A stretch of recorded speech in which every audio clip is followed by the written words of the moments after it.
No honor, no love.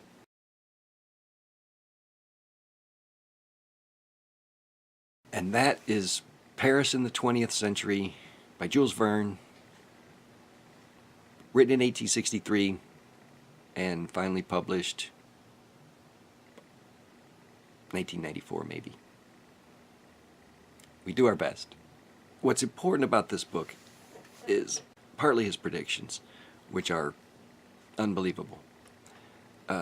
But it leads to the next dystopian novel that Jules Verne writes several years later, after the Franco-Prussian War of 1870-1871. A totally different concept altogether. Isn't that a perfect world? Okay, Jules Verne, 1879, Biggums Fortune, 8 subsequent years after the end of the Franco-Prussian War. And Jules Verne takes on a whole different attitude towards war. In fact, he takes a very strong, distasteful attitude towards Germany altogether. In Biggums Fortune, two very different men, inherit a vast fortune, just whatever, and they each decide to use the money to develop a utopia. In some ways, opposing utopia.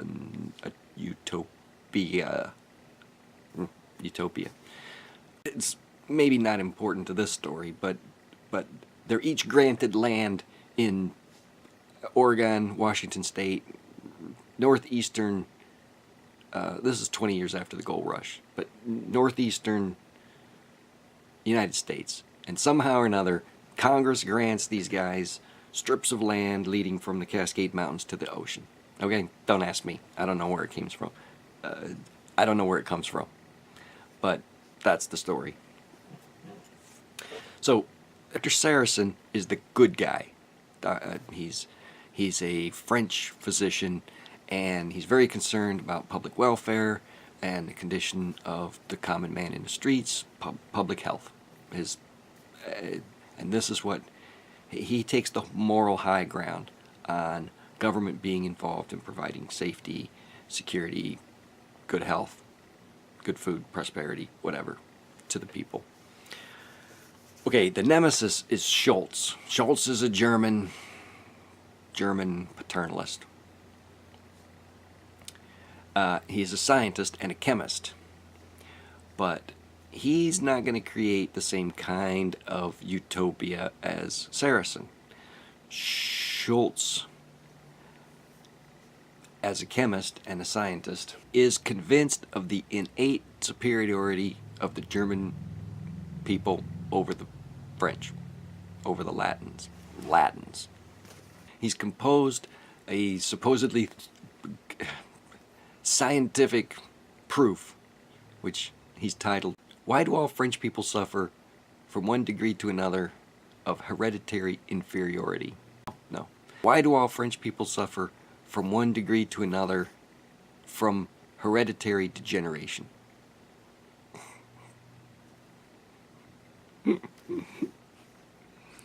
But he's supposed to be having this article published in the Annals of Physiology, and it's a big scientific deal. Okay. So, anyway, suffice to say, Jules Verne, somehow between 1863 and 1879, became alarmed at this concept of German superiority, racism, whatever. And this is a period of German unification of the German states. So there's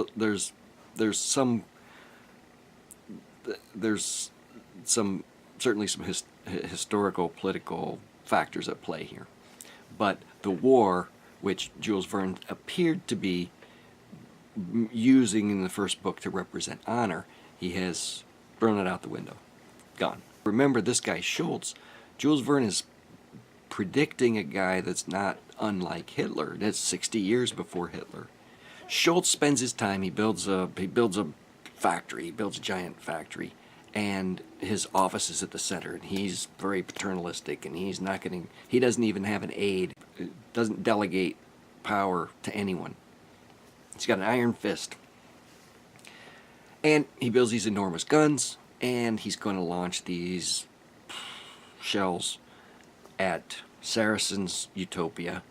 In this book also, Jules Verne is kind of credited as predicting chemical warfare, chemical weapons, because this gun is going to deliver some kind of poison gas. Nice. Poison gas. Not nice. Not important in this book, I don't think, that Saracen is successful in his endeavor. What's important here is French nationalism and the moral high ground. Schultz meets a poetic end. He readies his gun, he launches a shell, he's made a miscalculation. He miscalculated for the curvature of the earth, so the gun is destroyed. He fails to destroy Saracen's Utopia, and ultimately a shell goes off. He's very proud of the shell in his own office and destroys himself. With his own tools of destruction, he destroys himself.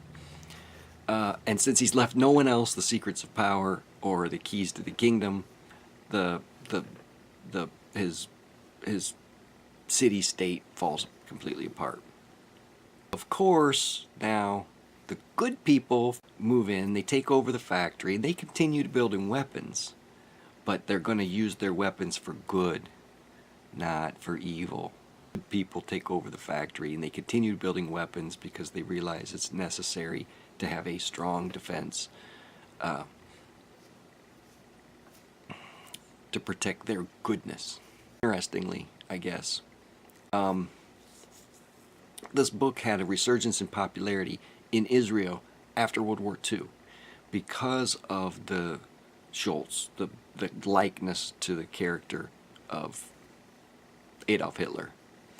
But when the book was printed in Hebrew, they had to edit out some parts because even though a seeming theme of the book is this racial superiority that this German Schultz has. Now, it's not directed at the whole German people, but this guy, this Schultz, this power, this one individual with this vast wealth,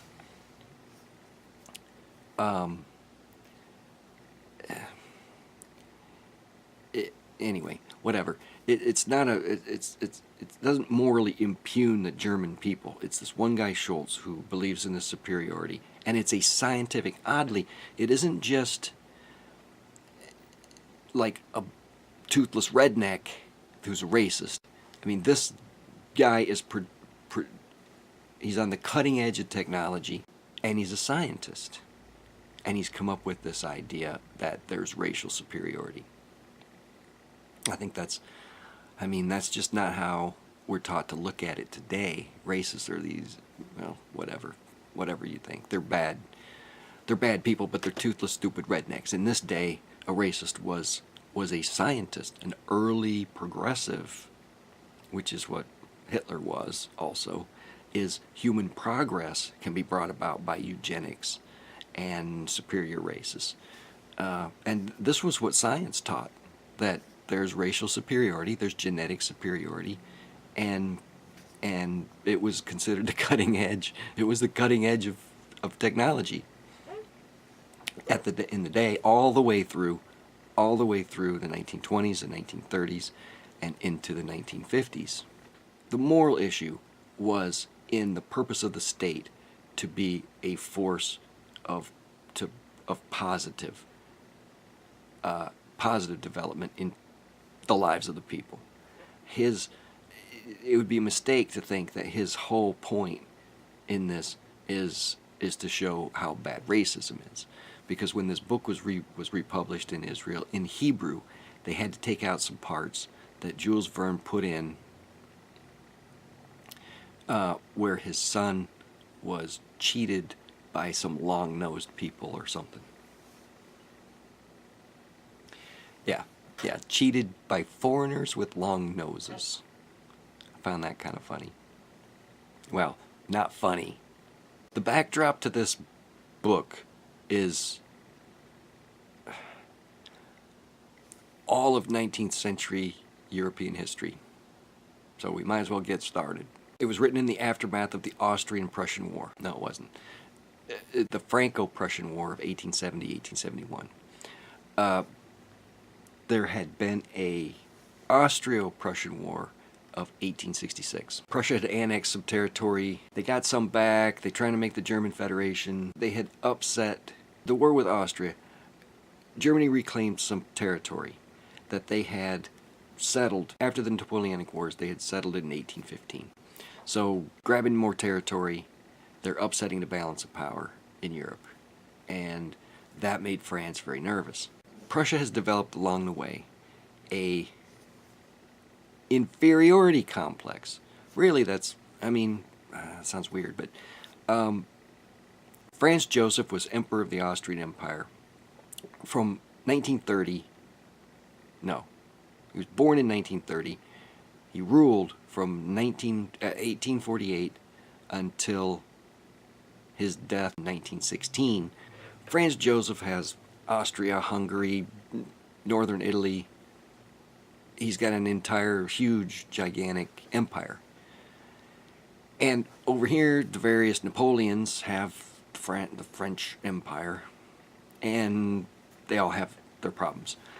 Prussia keeps supplying princesses to Austrian kings and emperors, but Prussia is not part of this empire. So they develop a kind of an inferiority complex, and they want to be an empire.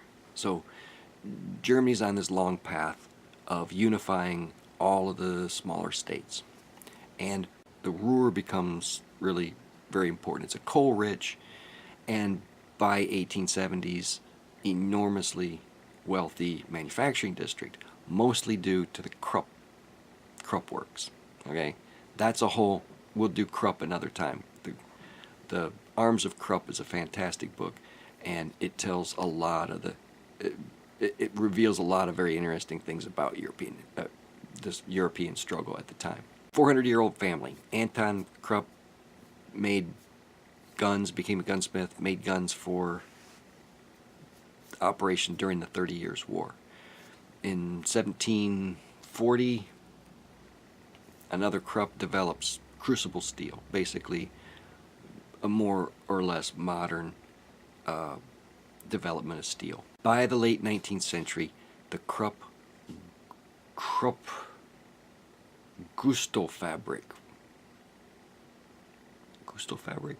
The Krupp Gusto fabric was making an awful lot of steel. The Krupp works became, they were enormously, fabulously wealthy. They controlled coal mines, iron ore, railroads, everything. It's just enormous, and it was all owned by a single. There was not even any debt on the company. This enormous, unending, unchallengeable monopoly, basically, creating steel. It became a state within a state. The steel they made was so good. For example, Carnegie in the United States became fabulously wealthy making steel. His steel was good enough to make locomotives, and it was good enough to make buildings, structural supplies for buildings. But the rails and the wheels for railroads were almost always made by the Krupp works. Operating as a state within a state, Krupp works became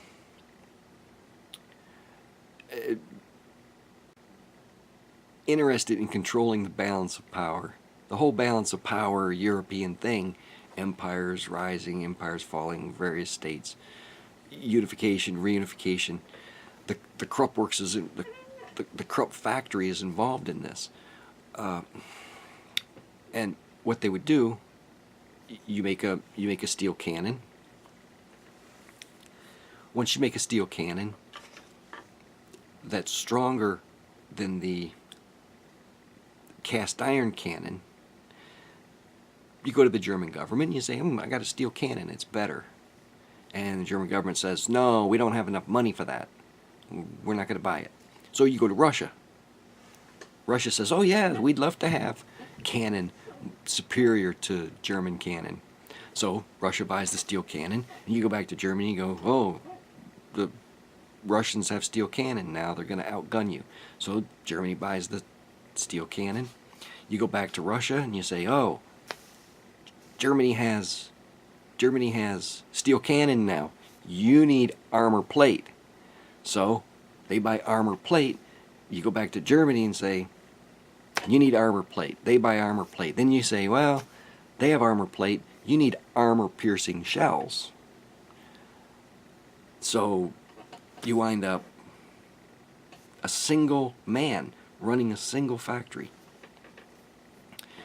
Wound up creating this unsteady balance of power among the European nations during this period. And obviously this has affected Jules Verne's work here. During this advent of the industrial state, Germany is also very concerned about resources. They need, this is the last, they believe that this is the last grab for territory that has resources in it.